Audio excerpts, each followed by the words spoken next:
On long rides, I get more. 4. My left calf. 4 techniques to release a cramp.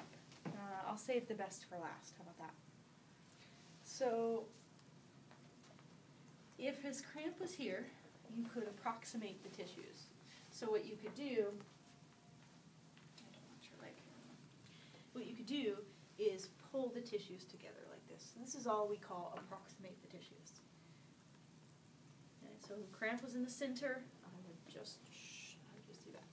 Okay, that's 1. 2 is to do compression over top of it. 2 would be compression. I feel where you get your cramps, I think. What are cramps? I guess we should ask Involuntary contraction. that. So it's just it's a sustained involuntary contraction. Yeah.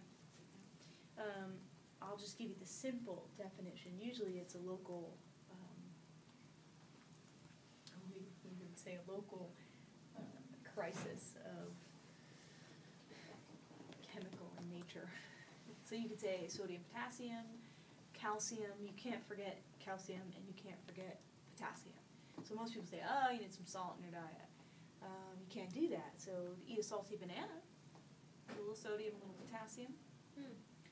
And you don't know what your deficiency is. You don't know what your local deficiency, and you can't forget calcium, because calcium is a part of the contraction process too. The other chemistry side of it is ATP. So if you have an ATP deficiency, not enough energy, and so you'll get to where myosin and actin can't separate in the cramp.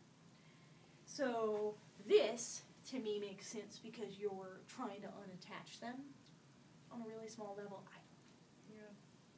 On another level, it makes sense to do this. It's a distraction. Yeah, and that could be my 5th technique. You know, how's that feel? You got a cramp anymore? Now, the other one that a lot of people do is they just stretch it. They stretch it. That's an old school. Well, but stretching didn't make sense a little while ago because it's an over. Yep. So I put it 3rd because I like it least. Yeah. I like the other stretching technique I'll show you now. It's you're trying to reciprocally inhibit.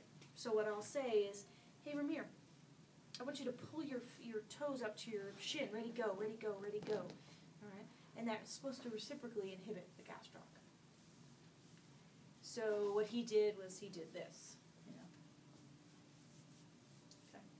And then what I'll do is I'll pull into it. So that's a neuromuscular technique to distract. There's nothing to it, right? Woohoo, no big deal. So here are the 4. Just approximate, do compressions. Broader the better. The more specific, you can actually bring a cramp on.